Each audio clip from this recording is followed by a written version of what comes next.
Vacations are supposed to be a break, right? A time to unwind, forget about the chaos of real life. But when I found myself standing in front of the Airbnb, I couldn't shake the feeling that my idea of rest had just taken a darker turn. I needed this vacation, needed it like the air I breathed. Life had been suffocating me. Divorce papers still sat unopened on my kitchen counter like a cruel reminder. And my job? That was hanging on by a thread. The restructuring at the company had everyone walking on eggshells, whispering in hushed tones like the next meeting would be the one where we'd all be handed our walking papers. It was too overwhelming. So I booked a trip to Hawaii. Quiet, peaceful, far from the mess of my life. Just me, the ocean, and a chance to reset. Finding the right place to stay wasn't as easy as I thought.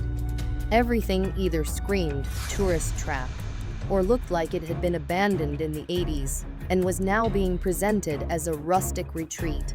And then I found it. A 2-bedroom beachfront house. The pictures were perfect sunlight filtering through open windows, the sound of the waves crashing on the shore, hardwood floors that gleamed in the light. It seemed like exactly what I needed. The price was a steal, just $100 a night. I thought I had struck gold. The reviews, sparse but glowing, all from a few years ago. No recent comments. But who cared? I wasn't looking for perfection, just a place to escape. But something about the booking process unsettled me. There was no back and forth with the host, no warm welcome, just an immediate confirmation and a set of check-in instructions. Normally, I would have been cautious hell. I had instincts for this kind of thing, but I pushed them down, dismissing it as my mind overreacting. Maybe the universe was finally giving me a break. I could afford to ignore my gut feeling, just for once. The flight was a nightmare from start to finish. The plane was packed, the air thick with the smell of over-perfumed bodies, the wailing of crying babies, and the incessant coughing of a man seated 2 rows ahead. By the time we finally touched down in Hawaii, I was running on fumes, barely able to keep my eyes open, desperate for a moment of peace. I picked up my rental car, a decrepit Civic that looked like it had seen better days or worse, depending on your perspective. The air conditioning barely worked, and the engine emitted an eerie clicking sound with every turn, but it got me where I needed to go, so I didn't think much of it. The drive should have been relaxing, cruising along the coast, palm trees swaying, the smell of salt water in the air. But as I drove deeper into the island, things started to change. The roads narrowed, the asphalt cracked and disappeared, replaced by rough gravel. The dense vegetation closed in, like nature itself was trying to keep me out. The GPS signal flickered and died for a split second, the screen going blank like some silent warning. But then, it returned, guiding me down an ever-tightening path that hadn't seen maintenance in years. I didn't feel relief when the GPS announced, "You have arrived at your destination." No, what I felt was a prickling sense of dread. It was one of those moments where everything looks exactly like you imagined, but it feels wrong. The house stood before me, charming on the surface, but there was something about it that made the hairs on the back of my neck stand up. The weathered blue siding, the white trim, the wraparound porch that probably had the best sunset views in the world. Everything was picturesque, almost too much so. But the windows were different. They weren't just windows. They were like eyes that were watching me as I stood there, luggage in hand, unsure if I should move forward or turn back. The wind stirred the palms around the house, but the sound it made wasn't normal. It wasn't the gentle rustle of leaves, but something deeper. Something that sounded like whispering, like voices hidden in the trees, speaking in a language I didn't understand. I tried to shake off the unease gnawing at my mind. I grabbed my bags from the trunk, telling myself it was just nerves, just the stress of everything weighing on me. The key was supposed to be under a fake rock by the door. I found it easily, but when I picked it up, it was unnaturally warm, as if it had been sitting in the sun for hours. The lock turned with an unsettling click that echoed in the stillness. When I opened the door, it creaked. Not the kind of creak you'd expect from a house that had been lived in. It was the sound of something old, something that hadn't been touched in years. A smell hit me, sea salt mixed with something musky, something decayed. I flipped the light switch, and the bulbs flickered to life, casting long, warped shadows across the room. The house was just as advertised, cozy and bright, almost too cozy, like it was trying to lull me into a false sense of security. I dropped my bags in the master bedroom, where the bed was impeccably made. The sheets stretched so tight, they looked like they belonged in a hospital room. Everything was clean, too clean, as though someone had prepared it for me. But no one had. The silence in the air made my skin crawl. I told myself to relax. I was on vacation after all. So I decided to explore. The living room had a fireplace, which was odd for Hawaii, and the kitchen gleamed with stainless steel appliances, like something out of a cooking show. Everything was perfect, pristine, but wrong. The table was set for 6, but the house could barely hold 3 comfortably. Thirsty, I walked to the kitchen. The fridge hummed quietly, too quietly, like it was trying not to draw attention to itself. When I opened it, the light flickered twice before settling into a dim glow. There were a few condiments, a bottle of white wine with no label, and something else. An envelope, old, yellowed, and taped to the inside of the fridge door. Its edges were stained with something dark, something I couldn't quite identify. My name was written on it in elegant cursive Steve. A cold shiver ran down my spine. How did they know my name? I hadn't told anyone, not yet. I hesitated before pulling it free, the paper feeling unnaturally thick, almost leathery. Inside, there was a folded piece of paper, crackling loudly as I unfolded it, making the silence around me feel heavier, darker. The handwriting was perfect, flawless in a way that seemed too precise. "Hello, Steve," it began. The words sent a chill that sank deep into my bones. "Thank you for choosing to stay at this Airbnb for the week. I hope your stay is a good one. But first, you must read the rules. Rule 1. We do not have a maid. If a tall woman in a maroon dress knocks on the front door claiming to be the maid, do not open the door. 1. If she returns the next day, hide, preferably in a room with a lock. Rule 2. Never leave open food in the fridge for more than 2 days. Rule 3. If you wake up in the middle of the night and see a man in your kitchen, don't freak out. He will be gone by morning." The words burned in my mind, and the room seemed to grow colder, darker. It felt like the walls were closing in, like the house itself was holding its breath, waiting for something to happen. I knew then, with sickening clarity, that my vacation was not going to be the peaceful escape I'd hoped for. This house, it wasn't just a place to stay. It was something else entirely. I read that line again, my eyes widening as a cold chill swept over me. It wasn't just a rule, it was a warning. But from who and why? I tried to shake the feeling of dread that was creeping up my spine, but something in the air was different. The house felt heavier, like the walls themselves were pressing in on me. Every small creak of the floorboards beneath my feet felt amplified, echoing in the stillness. There was something off about this place, something I couldn't put my finger on. The sun was starting to dip below the horizon, casting an eerie orange light through the windows. I hesitated, staring at the doorway. The letter's warning about not going outside made me feel like a prisoner in my own vacation home. Maybe I was overthinking it, but the air outside felt too still, too quiet.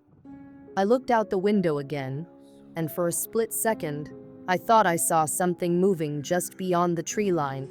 A figure, barely visible in the twilight. But when I blinked, it was gone.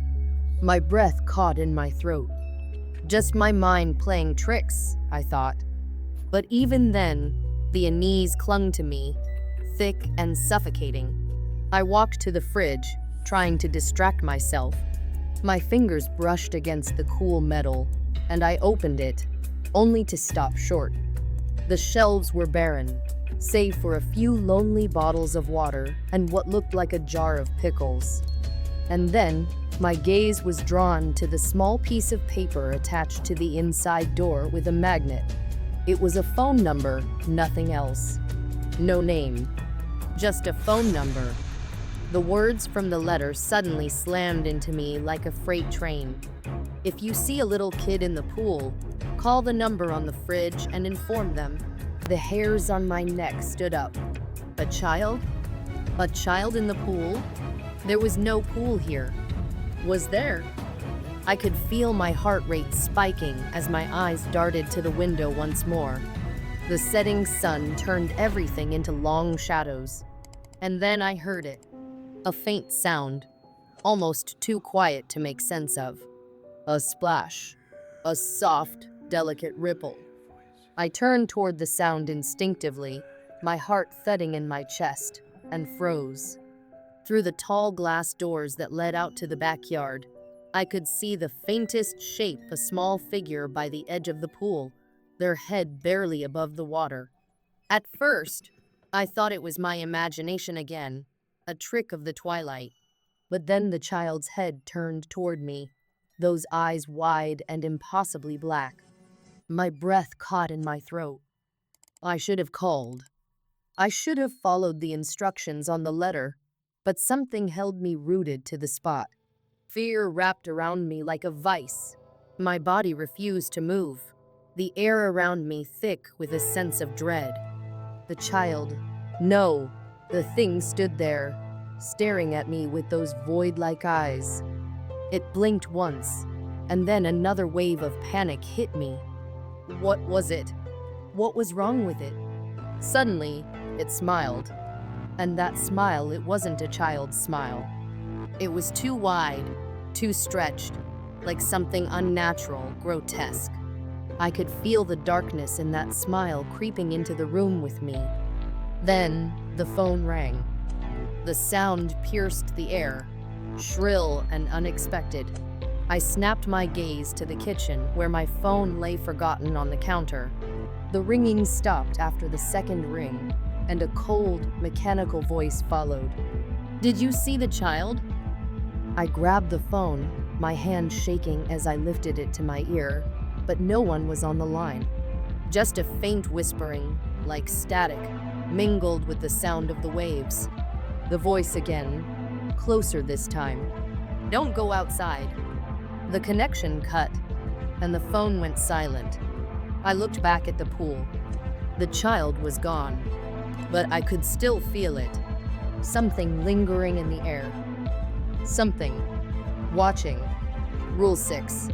If you walk up the stairs and see a little girl holding a teddy bear, go into the first door on your left. Grab a toy from the box. Place it in front of her, then go downstairs for 15 minutes. It will be safe afterward. The note made my skin crawl. A little girl? With a teddy bear? I hadn't seen anyone, no children. I tried to convince myself it was just a strange warning, another twisted rule in an already unsettling house. But as the darkness crept deeper into the house, I couldn't shake the feeling that the air had changed again. I couldn't ignore it anymore. I was upstairs, the silence so thick it was like the walls were holding their breath. It was unnatural, oppressive, like the house itself was waiting. Then I saw her, the little girl. She stood at the top of the stairs, holding a teddy bear, just as the note had said. She was standing perfectly still, her back turned to me, her form faintly silhouetted in the dim light of the hallway. At first, I thought I must have imagined it, a trick of the light. My mind was already on edge, frazzled by the strangeness of the house. But then, she turned around slowly. Her large, dark eyes locked onto mine, unblinking. Her face was pale, almost sickly, like she hadn't seen the sun in years. It wasn't just the skin, it was the emptiness in her gaze. Something was missing. She was too still, too perfect, like a doll, only far too lifelike. The corners of her mouth twitched into a smile, sweet and innocent. But something about her felt off. Wrong. Too knowing. Like she was playing a game I didn't understand. "Hello," she whispered, her voice soft yet piercing, like it was crawling directly into my mind. It didn't just fill the room, it filled me, seeping into my bones, wrapping around my thoughts. It made my skin crawl and my heart hammer against my ribs. "I'm lonely." I couldn't move. My legs locked in place, frozen in terror. My mind screamed at me to run, to turn, to leave, but my body refused to obey. It felt like I was sinking into the floor, swallowed by the weight of her gaze. I could feel her presence pushing down on me, like a heavy pressure in the air. And then, I remembered the letter, the instructions, the rules. Go into the first door on your left, grab a toy from the box, place it in front of her. I couldn't question it, I just moved. My body obeyed, as if it knew what would happen if I didn't follow the instructions. I turned toward the door beside me. The hallway stretched, endless, like it wanted to swallow me whole. I stepped inside, into the dimly lit room. It was small, the walls decorated with peeling wallpaper, the air stale. A single bed sat in the middle, an old-fashioned quilt draped over it, faded and tattered with age. In the far corner, a toy chest stood, ancient and covered in dust. It creaked when I opened it, the sound too loud, too jarring in the silence. Inside the chest, I found the toys' forgotten relics of childhood, scattered haphazardly. Old dolls, wooden soldiers, stuffed animals, all coated in layers of dust and neglect. But there, in the middle of the mess, was something different. Something wrong. A porcelain doll. Its face was cracked, the paint peeling in places. Its eyes were wide open, like it had been staring at something that only it could see. Something that had seen too much. Its mouth was frozen in a half-formed smile, as if it had tried to speak but was never allowed to. I picked it up. My fingers trembled as I turned it over in my hands, a cold dread crawling up my spine. I knew, deep down, this was the wrong choice. But the rules made me do it. I had to follow them. I turned back to the girl. She was still standing there, staring at me with those dark, hollow eyes. I placed the doll in front of her, as the note had instructed. My hand shook as I stepped back, but I kept my eyes on her. Her smile stretched wider, like she was pleased, amused. She tilted her head slightly, like a curious child, as if she were considering my offering. Without a word, she turned and walked away, her tiny footsteps soft against the wooden floor, fading down the hall. The relief that washed over me was immediate, but it didn't last. As I descended the stairs, I heard her voice. "You forgot something." It was a whisper at first, barely audible, but it echoed in the silence of the house. My heart skipped a beat, then another. My stomach dropped as the air grew heavier, thicker, like it was suffocating me. The door slammed shut behind me. I turned quickly, a jolt of panic surging through me. There she was, the little girl. She wasn't smiling anymore. Her eyes were no longer dark and soft. They were pitch black, two voids that seemed to pull the light from the room. Her face had twisted, contorted into something unnatural, something monstrous. Her skin was stretched too tight, too pale. Her lips pulled back into a grin that didn't belong to a child. It was something older, something far more sinister. Her teddy bear hung limply from her side, its eyes dark and hollow, like it was part of her now. She stepped closer, each movement slow, deliberate. I tried to move, but my body wouldn't respond. My legs were frozen, my breath shallow. The stench hit me then like decay, like rotting earth. The scent of things buried long ago, forgotten and left to fester. It filled my nostrils, making my stomach turn. The smell was everywhere. It was inside me, filling my lungs, choking me. And then I heard it, a distant whisper, almost like a chant. Chestawana. If the girl doesn't leave, run. I wanted to run. I needed to run. But I couldn't. My body wouldn't listen. I could only stand there, helpless, as the girl closed the distance. Her footsteps echoed in the hollow silence, each one a slow, steady drumbeat of impending doom. The air was thick. The walls felt like they were closing in. The girl reached out with one pale hand, her fingers long and spindly. I could see the veins beneath her skin, black and twisted. She touched my cheek, and the coldness of her touch burned through me. And then, everything went dark. The rules weren't warnings. They were traps, and I had fallen straight into them. Rule 7. Never go into the attic, even if you hear noises. I had heard the noises, the creaking, the footsteps, the whispers. The attic door was just a few feet away. I hadn't dared to open it, but it had always been there. Always. Watching. Something told me that if I opened that door, I would never leave this house alive. There was no escaping it. No way to break free. Whatever had been left behind in the attic, whatever was calling from inside, it wasn't something I could outrun. And I wasn't sure I wanted to. Not anymore. Because whatever waited in the darkness, it already had me.